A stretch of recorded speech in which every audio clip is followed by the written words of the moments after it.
ሰላምና ጤና በያላችሁበት የምድር ጥግ ሁሉ ይድረሳችሁ። ክቡራን የፋሲሎ ኤችዲ ቻናል ቤተሰቦች ሰዓቱን አጫጭር ሰበር መረጃዎች ላስቃኛችሁ መጥቻለሁ። ሚኒስትሩን ያሳፈረ አውሮፕላን ተከሰከሰ።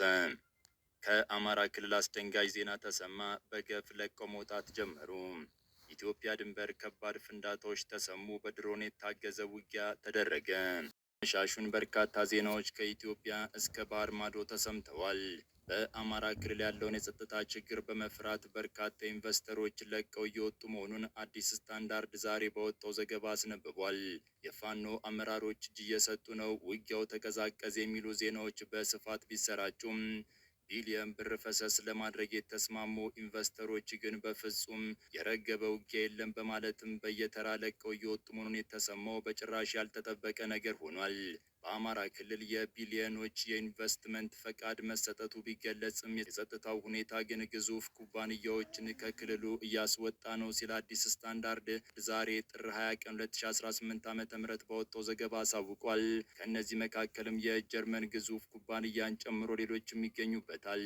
ከዚህ በመነሳትም አሁን ላይ የመንግስት ባለስልጣናት ሆኑ የመከላከያ ከፍተኛ የጦር አዛዦችም ፋኖ ተሰብሯል፣ አንጻራዊ ሰላም ሰፍኗል፣ ድርድር ተደረገ የሚሉ መግለጫዎችን ከመስጠት ይልቅም መሬት ላይ ያለውን ሀቅ ተቀብሎም ከአማራ ፋኖ ኃይሎች ጋር እውነተኛ ድርድር ለማድረግ ቢዘጋጁ መልካምን የሚሉ አስተያየቶች እየጎረፉ ይገኛሉ። ከአማራ ክልል የተሰማውን ዜና በቆይታችን በስፋት የያዝነው ጉዳይ ነው። በሌላ ዜና በኢትዮጵያ ድንበር ከባባድ ፍንዳታዎች ተሰምተዋል። ከባድ ውጊያ መደረጉን የቱርኩ አናዶሉ ዘግቧል። የሱዳን ጦር ከኢትዮጵያ ድንበር አቅራቢያ የምትገኘውን አልሲሊክ የተባለችን ቁልፍ ቦታ በኢትዮጵያ መንግስት ይረዳል የሚል ክስ የሚቀርብበት ከፈጥኖ ደራሽ ተዋጊ ኃይሎች ማስለቀቁን አስታውቋል። የሱዳኑ የእርስ በርስ ጦርነት ወደ ኢትዮጵያ ሊዛመት ይችላል የሚለውን ስጋት ይበልጥ ከፍ ያደረገ በአየር ኃይል የታገዘ ውጊያ ኢትዮጵያ ድንበር ላይ እየተደረገ ይገኛል። በቆይታችን ይዘነዋል። በሌላ ዜና ሚኒስትሩን ያሳፈረ አውሮፕላን ተከስክሶ ሁሉም ሰዎች መሞታቸው ተሰምቷል። የት ነው ሚኒስትሩ? ማን ናቸው? ምን ተፈጥሮ ነው? ዜናችን ምላሹን ይዟል።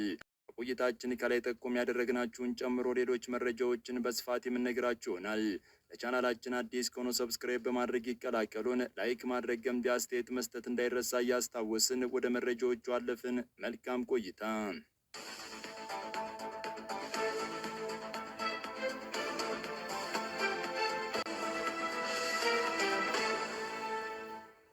ከኢትዮጵያ ድንበር ከባባድ ፍንዳታዎች ሲሰሙ ከአማራ ክልል ለመንግስት አስደንጋጭ ዜና ተሰምቷል። በአማራ ክልል በመንግስትና በፋኖ ኃይሎች መካከል የሚደረገው ውጊያ ሌላ ያልተጠበቀ ጉዳት አድርሷል። በአማራ ክልል ያለውን የጸጥታ ችግር በመፍራት በርካታ ኢንቨስተሮች ለቀው እየወጡ መሆኑን አዲስ ስታንዳርድ አስነብቧል። በመንግስት በኩል በርካታ ባለስልጣናት በግል ጠባቂዎቻቸው በመታጀብም በባህር ዳር፣ በጎንደርና ሌሎች ከተሞችን ፎቶዎችን በመነሳትና ጉብኝት ማድረጋቸውን ቢያሳውቁም ኢንቨስተሮች ግን በጭራሽ ብለው ለቀው እየወጡ እንደሆነ ተገልጿል። የፋኖ አመራሮች እጅ እየሰጡ ነው፣ ፋኖ እየተደመሰሰ ነው፣ ውጊያው ተቀዛቀዘ የሚሉ ዜናዎች በስፋት በመንግስት መገናኛ ብዙሃንና በመንግስት ልሳኖች በኩል ቢሰራጭም ቢሊዮን ብርና ዶላሮችን ፈሰስ ለማድረግ የተስማሙ የሀገር ውስጥና የውጭ ኢንቨስተሮች ግን በፍጹም የረገበ ውጊያ የለም በማለትም በየተራ ለቀው እየወጡ መሆኑን የተሰማው። ይህም በፌዴራል መንግስቱና በክልሉ መንግስት ላይ ከባድ ጫናን ፈጥሯል። በአማራ ክልል የቢሊዮኖች የኢንቨስትመንት ፈቃድ መሰጠቱ ቢገለጽም የጸጥታው ሁኔታ ግን ግዙፍ ኩባንያዎችን ከክልሉ እያስወጣ ነው ሲል አዲስ ስታንዳርድም ዛሬ ጥር 20 ቀን 2018 ዓ.ም በወጣው ዘገባ አስታውቋል።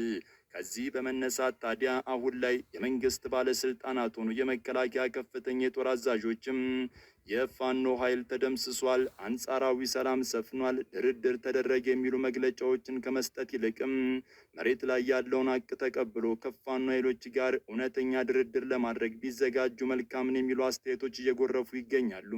የአማራ ክልል ኢንዱስትሪና ኢንቨስትመንት ቢሮ በ2018 በጀት ዓመት የመጀመሪያ 6 ወራት ውስጥ ለ1867 ባለሀብቶች የኢንቨስትመንት ፈቃድ መስጠቱን ቢገልጽም በክልሉ በመንግስትና ፋኖ ኃይሎች መካከል እየተደረገ ያለው ውጊያ ከመርገብና ከመቀዛቀዝ ይልቅም ይበልጡኑ ተባብሶና ተጠናክሮ በመቀጠሉ የተነሳ በርካቶቹ ኢንቨስተሮችም ለንብረታችንም ሆነ ለሰራተኞቻችን ደህንነት ኃላፊነቱን አንወስድም በማለትም ለቀው እየወጡ መሆኑን የተነገረው በክልሉ ባለ የጸጥታ ሁኔታ ምክንያት ግዙፉ የጀርመን ሆርቲካልቸር ኩባንያ የሆነውም ሰሌክት ዋን ስራውን አቁሞ ወደ ጎረቤት ሀገር መዘዋወሩን ግንቦት 26 ቀን 2017 ዓ.ም ማስታወቁን አስታውሷል።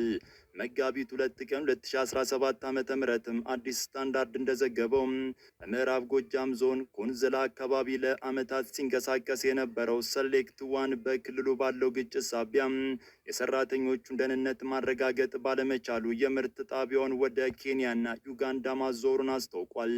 በአማራ ክልል እየተደረገ ያለው ውጊያ ቀላልና የተራ ሽፍቶች ነው በሚል በመንግስት ባለስልጣናትና በጦር አዛዦች በኩል ቢነገርም እያስከተለ ያለው ጉዳትና ውጊያው ምን ያክል ስር የሰደደ እንደሆነ ያመላከተ ሆኗል። የኩባንያው ዋና ስራ አስፈጻሚ የሆኑትም ውሳኔውን መራራ ኪንን ሲሉ የገለጹ ሲሆንም የኩባንያው መውጣት ከ1000 በላይ ዜጎችን በቀጥታ ከስራ ገበት የሚያፈናቅል እና በድምሩም 10,000 ገደማ ሰዎች ለኑሮ መቃወስ የሚዳርግ መሆኑንም ጠቁመዋል።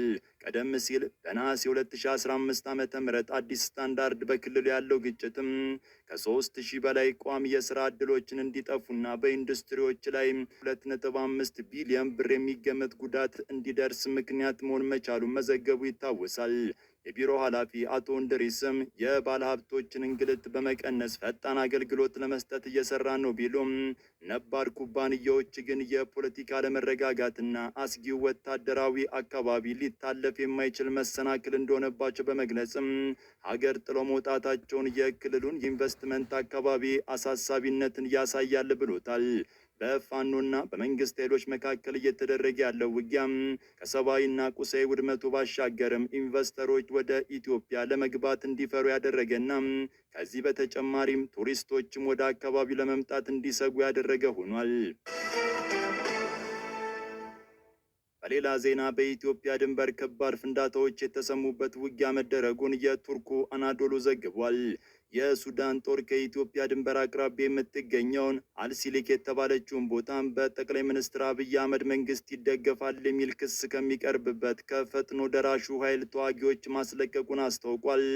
በጠቅላይ ሚኒስትር አብይ አህመድ መንግስት ይደገፋል የሚል ክስን በጀነራል አብዱልፈታህ አልቡርሃን ጦር የሚቀርብበትም የሐምዳን ደጋሎ ጦርም ከሰሞኑ ከባባድ ምቶች እያረፉበት ነው። የተባበሩት አረብ ኤምሬትስም ከኢትዮጵያ ጎረቤት በተለይም ከሶማሊያ ለቃ እንድትወጣ መደረጉም ለጠቅላይ ሚኒስትር አብይ አህመድ መንግስትም ሆነ ለጀነራል ሐምዳን ደጋሎ ጦር ከባድ ነገር ይዞ እየመጣ ይመስላል። የሱዳኑ የእርስ በርስ ጦርነትም ወደ ኢትዮጵያ ሊዛመት ይችላል የሚለውን ስጋት ይበልጥ ከፍ ያደረገ በአየር ኃይል የታገዘ ውጊያ ኢትዮጵያ ድንበር ላይ በስፋት እየተደረገ እንደሚገኝ አናዶል አውሮፕላን ተከስክሶ ሁሉም ሰዎች መሞታቸው ተሰምቷል። በህንድ አስደንጋጭ አውሮፕላን አደጋ ተከስቷል። ባለስልጣኑ ሞተዋል። በምዕራብ ህንድ ማሃራሽታራ ግዛት በደረሰ አሰቃቂ የግል አውሮፕላን አደጋም የግዛቲቱ ምክትል ጠቅላይ ሚኒስትርና 4 ሌሎች ሰዎች ህይወታቸው ማለፉ ተረጋግጧል።